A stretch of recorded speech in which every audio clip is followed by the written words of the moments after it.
Spectator's associate editor, Toby Young. Welcome to you both. Starting off with the Daily Mirror and that massive headline there, Meghan at war with Camilla. What's this war about? So the story is that Camilla gave this speech yesterday, which was to commemorate the 10th anniversary of the Women of the World Festival in London, and it was a speech about domestic violence, and it's a cause that she's been championing for some time. She's become a real expert on it, a real authority, and the firm were hoping that she would have a clear run and get lots of publicity for this particular speech. She's been planning for a long time. Turns out, though, that Meghan was busy yesterday too.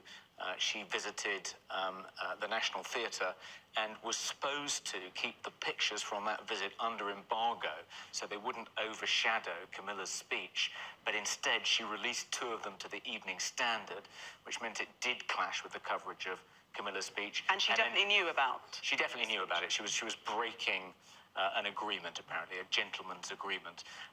But the irony is that what's really overshadowing Camilla's speech isn't the fact that Meghan released these photos, but the fact that it's now been covered, not just on the front page of the Mirror, but in other papers, as this kind of war between Meghan and Camilla, which, of course, the tabloids lap up. But, for one reason or another, poor old Camilla has rather been overshadowed by sexy, glamorous Meghan. When you put it like that. Well, on the other hand, Camilla's also got the front page of the Mirror, on the one hand, although it's not quite for what she wanted. This was a speech that was actually made today by Camilla, and it was an incredibly powerful speech about domestic abuse, which is an issue that Camilla's been working on for about 4 years. And it's something that she has said in the past that through her friends, she has personal, some experience of other people who've suffered it. So it's something that means a lot to her. And there are comments in here from domestic abuse charity workers who say, look, we've been approached by people who are very moved by her candour, and it speaks to women who feel they're not allowed to say it's happening to them. So when someone says this is when we do say it's a silence, we must break it, it's incredibly powerful. And it's not quite war, and it's in more than one paper, and it's not just in the red tops.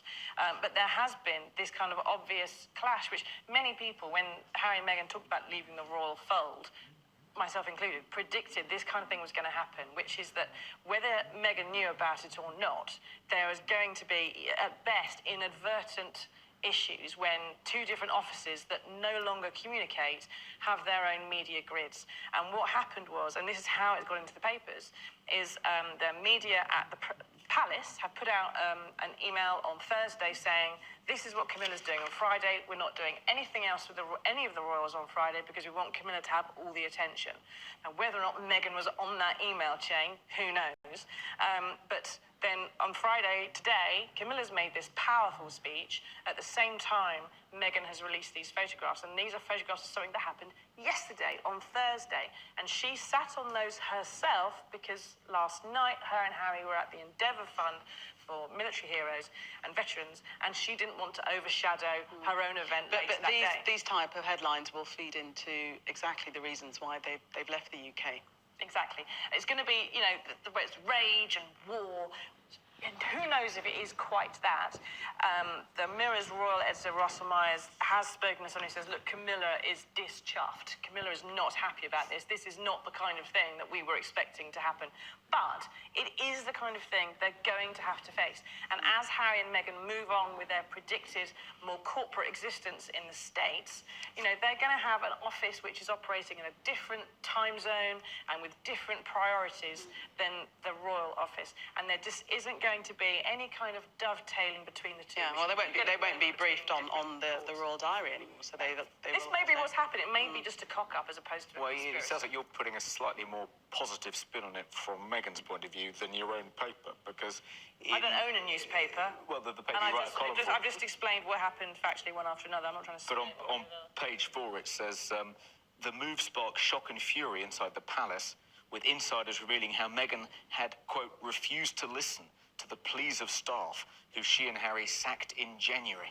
So it suggests that she knew about it, but just didn't care because it was more important to get her own picture in the paper than to champion the cause of victims of domestic Harry and violence. Meghan weren't listening to press advice amongst the staff who they have since let go and who are no longer, as I think there's only a skeleton staff now working for them in the UK until they wind down. So I don't think that's quite as it may appear.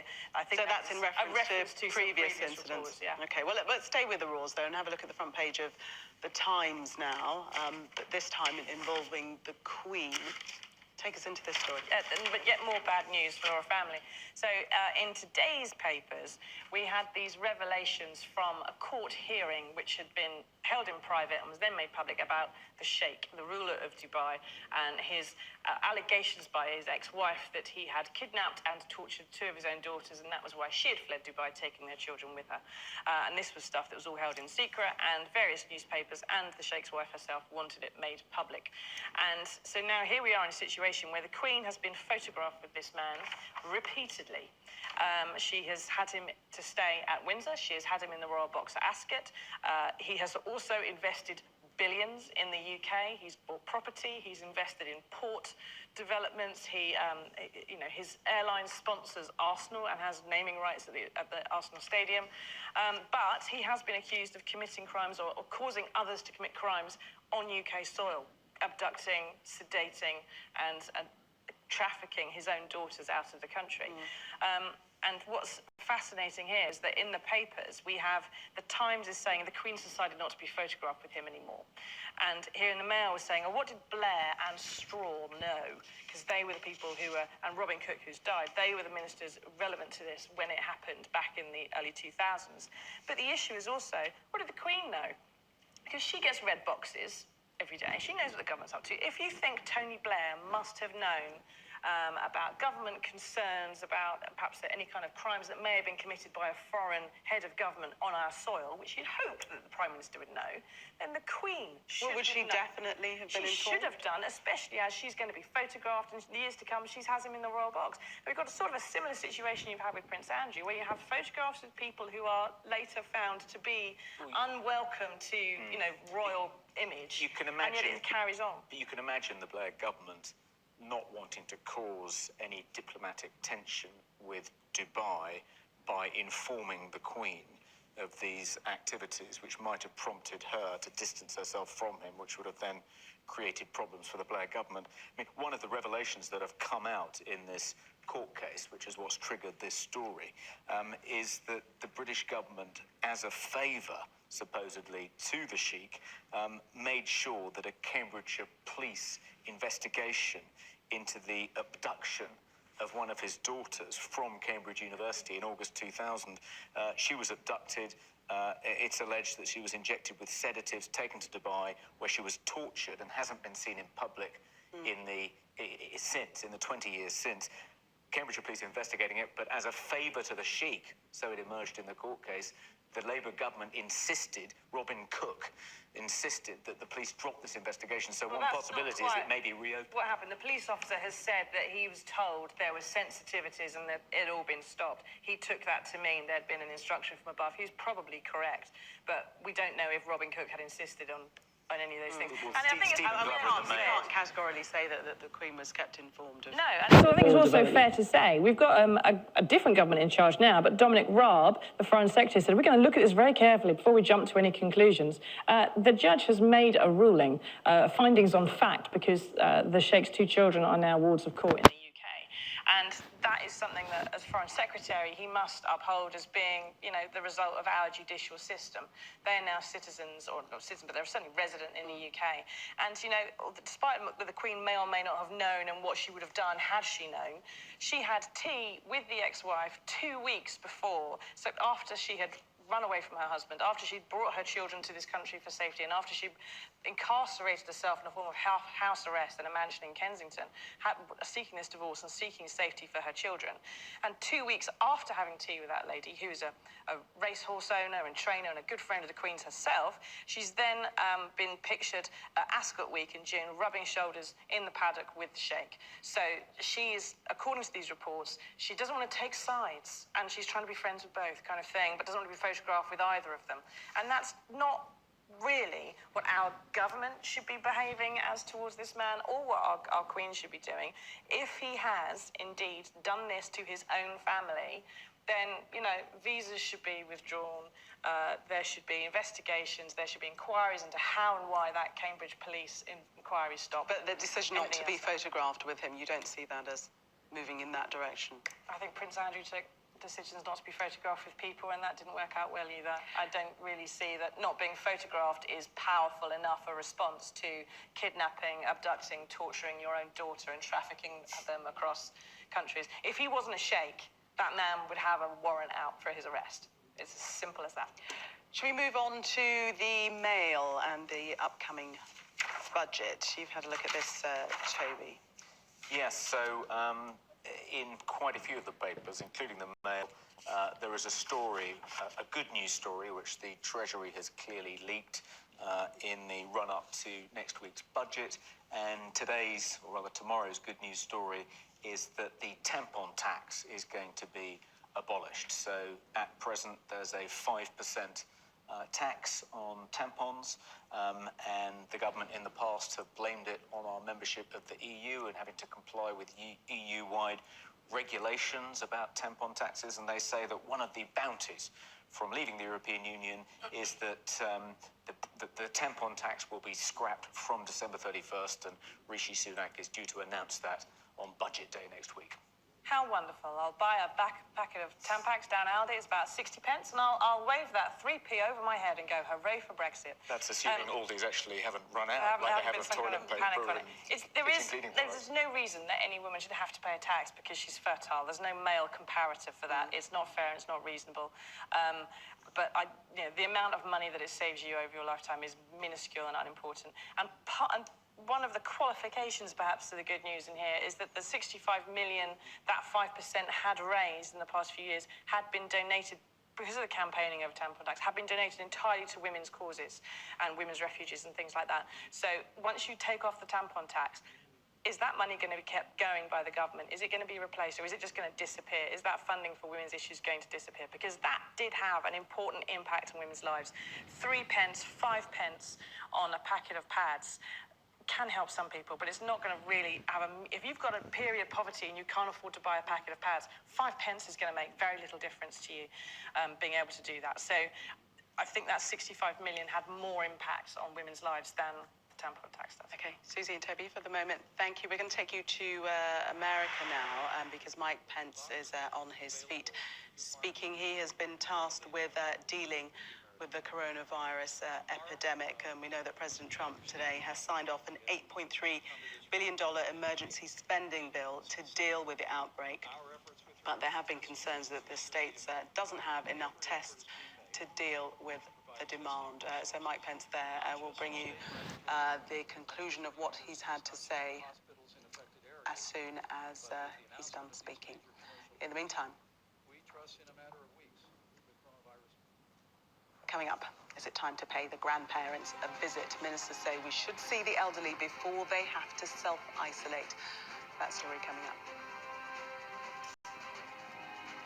Toby Young, we have very limited time to tell the viewers about Strictly and what's happening there. The latest. The most important The story, breaking and the news. one all my daughter and my mother are going to care about the most tomorrow. Kevin Clifton, the inexplicable stud of Strictly, is off after 7 years, having been in the final 5 times, found love on the dance floor, and been linked to several very beautiful women about whom there were always rumours, which were always denied about this Strictly curse. He's finally quit to go off to bigger and better things with Stacey Dooley on his arm. So, Susie, enlighten me. I'm not a watcher of Toby doesn't know Strictly. what But what is Stud Kev's secret? How has he managed to kind of? That headline is all you need to know about anything. He's on Strictly, he's a stud, he's called Kev, and he's off. But how did Perfect. he manage to seduce so many beautiful women? Why has he become the kind of swordsman in residence in the Strictly studio? Strictly. That's the answer. That's the answer there. That's all you need to know. Okay. Strictly, he was the one that all women wanted to dance with. And he was the... Well, he was one of the most successful dancers, wasn't he? He got into Often got into the final. He was the one all several the women times. wanted to dance with because he got into the final so many times. And Stacey Dooley reportedly desperate to get on with Kevin when she joined the show. And then, of course, they've hooked up by the end of it. So, Okay, there you are. There's your potted education on Strictly Come Dancing. Toby and Susie, we'll see you a little later on. Hope you sort your If cough I out. survive. To take you through the rest of the stories coming up for you at 11 o'clock this evening. Do stay with us for all the very late. 97, the largest daily increase so far, features Strictly Come Dancing on its front page. Well, we're joined tonight, as we've said, by Susie Boniface and Toby Young. Hello again. Let's start with coronavirus. There's nowhere else to start, but the Telegraph front page looking at the government plans. Yep, and if you'd... I was just reading a piece actually by Marina Hyde in The Guardian today. Imagine sort of 10 years ago, and someone predicted, let's go 10 years into the future, and there's going to be a worldwide pandemic that could take out thousands of lives. Boris Johnson's Prime Minister, he's going to tackle it by washing his hands and singing Happy Birthday. And no one would believe any of it, but here we are. So the Telegraph is saying that one of the government's plans is going to be socially isolating, asking people to socially isolate. But it's kind of bizarre as well, the thing that you mentioned earlier, just before the break, about the football ground saying you mustn't have people over 70 and we're going to ban them. People over 70 are potentially not the ones being considered transmitting the illness. The vast majority But they're of people... the most vulnerable amongst that age anyone, with a compromised immune system as well.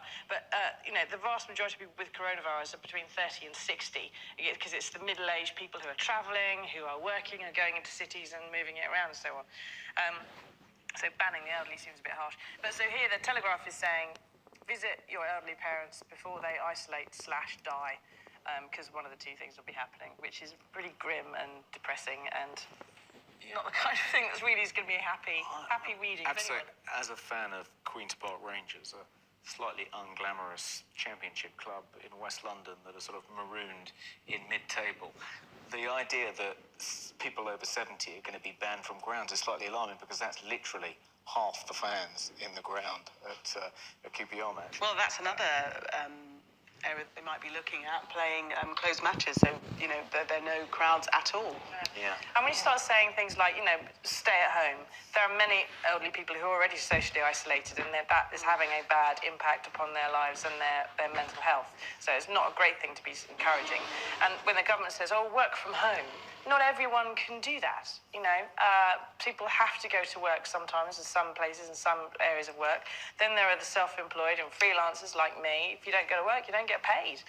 So, and it's not that the government's sick pay initiatives are going to help the self-employed in the least, and there are 5 million of us in the country.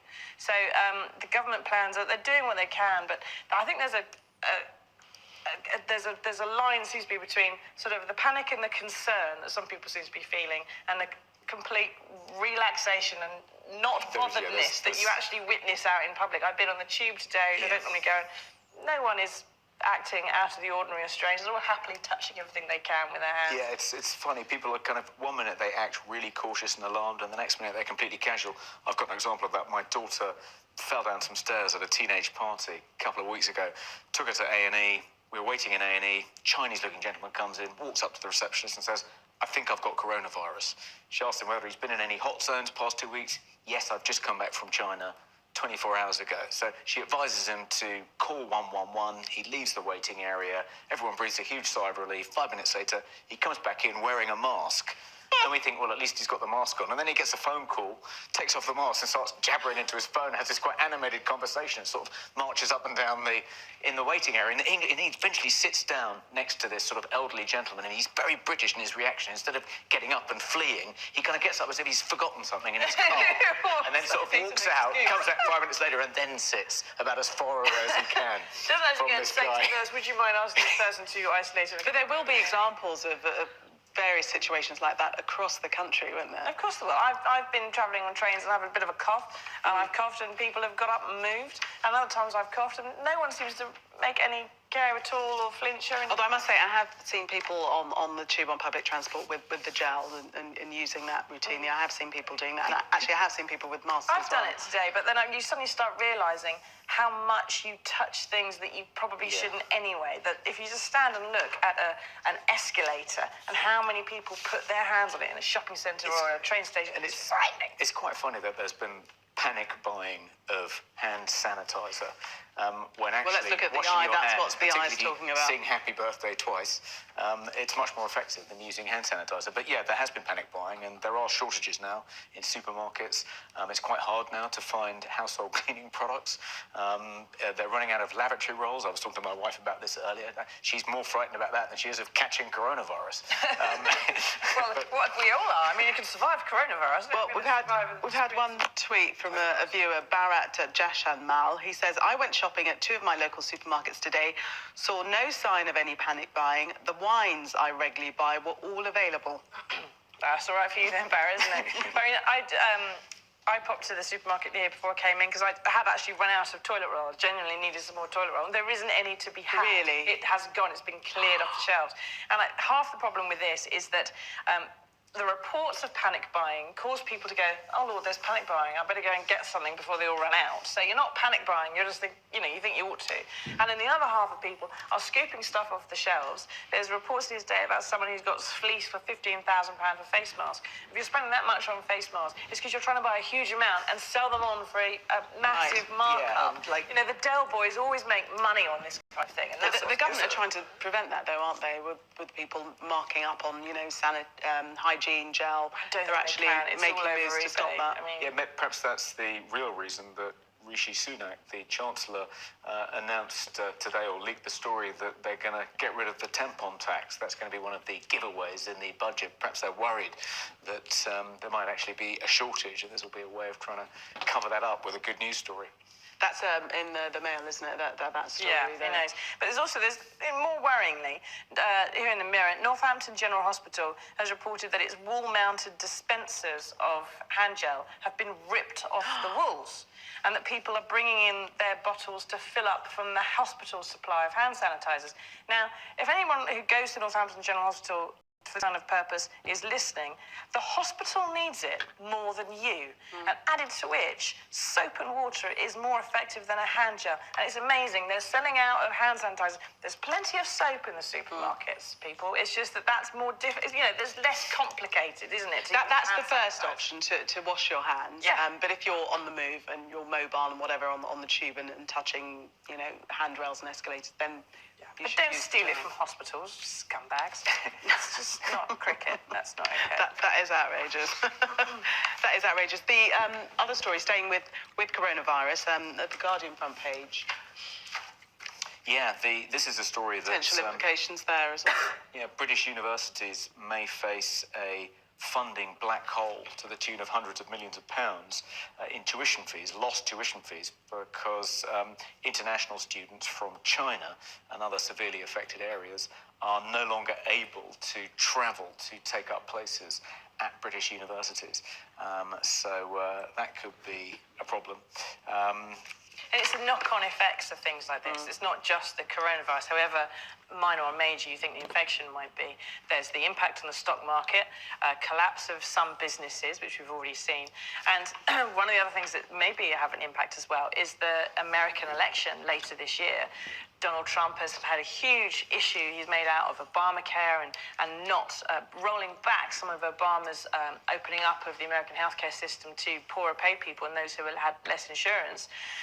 And if we get to the point where in America, already they don't have enough tests for people who have suspected coronavirus, and they have vast outbreaks in Washington state, if you get to the point where people who are poorer feel they cannot go to get treatment, the testing kits are free, but perhaps treatment is going to cost them money, and the uninsured are not going to go. You're going to have far more deaths in that situation, and you're going to have far more calls for more of a socialised health system and more of a... If we are doing better in the UK with the NHS than they do in the States, he's going to face the kind of calls for opening up a more socialised healthcare system and ending this monopoly that the insurance companies have over there, which he's going to find very difficult later in 2020 in the election. Well, we saw Mike Pence on the news earlier Yeah. announcing $8.3 billion to spend on American health services in order to try and combat the coronavirus outbreak. But they're being very cagey, actually, about the number of people who are actually infected and the number of deaths there have been in America. They're really there's trying one to nursing keep that under Washington wraps. State that's had a lot of deaths. But that money going Profits. towards research into a vaccine and also testing methods as well. A different take in the Express. This is our unusual viewpoint. A Rage, as nursing expert, says bug will ease bed blocking. Yeah, this is a Scottish nursing professor. Says bug will ease bed blocking. Yeah, this is a Scottish nursing professor who has got into a bit of difficulty because she said when testifying before a committee at the Scottish Parliament that actually the upside of coronavirus is that it may be able to help us deal with bed blocking. If you've got delayed discharges and elderly people refusing to leave hospital and creating a kind of bottleneck, she's saying, on the plus side, coronavirus may get rid of them, which is a pretty shocking thing to say. Outrageous. Yeah, she does. I mean, even the phrase bed blocking, I take Of course it objection is, to. because it's not people refusing to leave hospital. No, and they they're- want to they're leave. ill. They can't, or the social And they care paid into system the isn't there for NHS. them.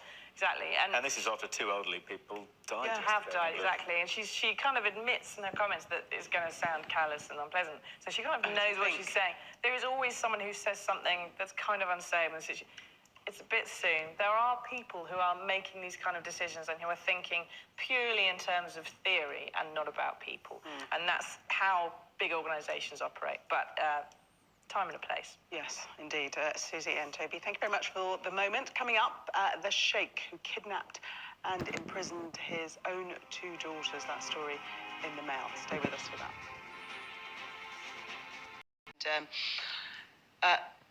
Meghan and Harry, but it's Meghan's name that's making the headline. Perhaps part of the problem that she was complaining about and why they now reside in Canada. Yep, it's exactly the kind of headlines that they complained about and they wanted to leave for. And inside they've got a spread, page 4 and 5, air rage, which is just a great pun. Good reason for the headline. We don't know if there is particular rage.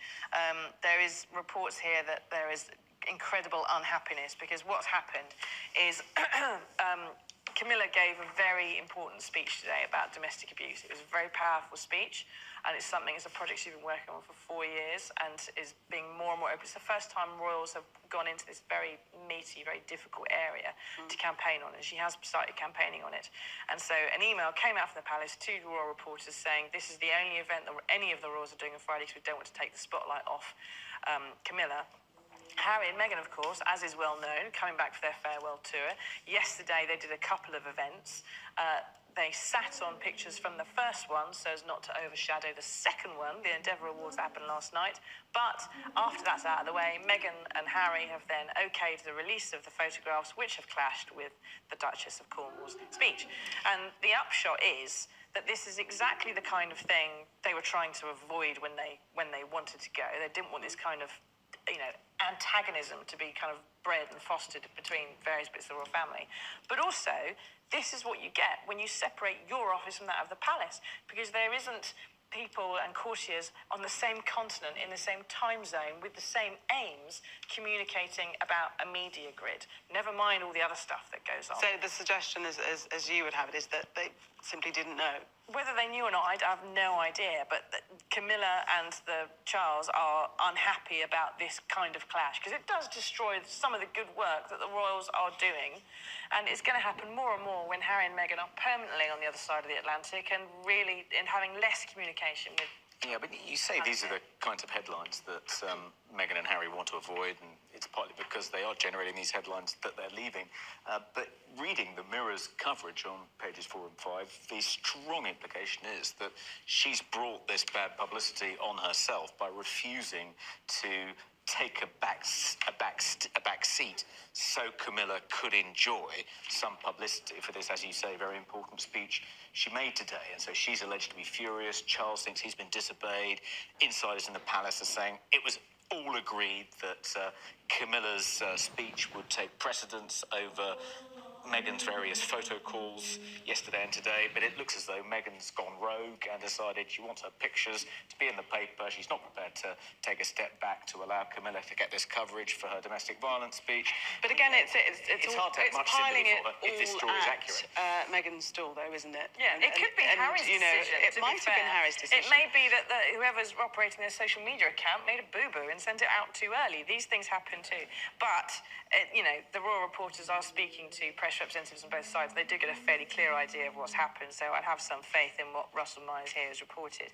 But it's one of those things where I can't see if Harry and Meghan got exactly what they want and exactly what they think would be the best for them, how this is going to be any different in the future, because you'll have an event in the States that they're doing, and it just, there's no communication. Palace back here, and it's going to clash again. This is going to be repeated over. Let's change tack completely now and have a look at Strictly Come Dancing.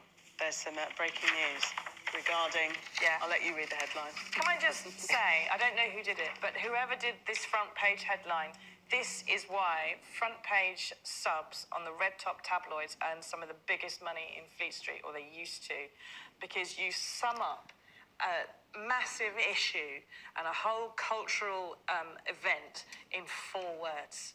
It's Strictly. That's got a huge amount of hinterland with it. Stud. We all know what that means. Kev. We all know that he's called Kev now. He's only Kev from Grimsby, right? And he quits. That's it. You don't need to read the story. You know that he's a dancer. He's hanging out with spangly dressed ladies there, and he's off. It's done the job. I'm not sure the headline writer there has done such a great job on the story above. Ant goes to war on trolls. Is that Ant from Ant and Dec? That's a little bit confusing. Or is that another Ant who we're supposed to... Ant Middleton. And we're supposed to know who he is, are we?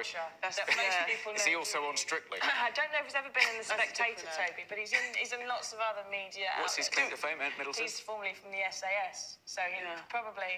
But we're not talking about Ant. We're talking about Kev. Why is Kev quitting? He's quitting because he's just got other things to do. He's finally won Strictly after being in the final 5 times. He's found love with Stacey Dooley there, and they're off. She's indicated they may have some kind of joint project in the future. So who knows? But there's going to be ka-ching-a-ling. And it means we will get a new Strictly stud at some point in the new season. So it's all how to replace Kev. Susie and Toby, thank you very much for taking us through the papers this evening. Thanks very much. Let's take a look at the weather now.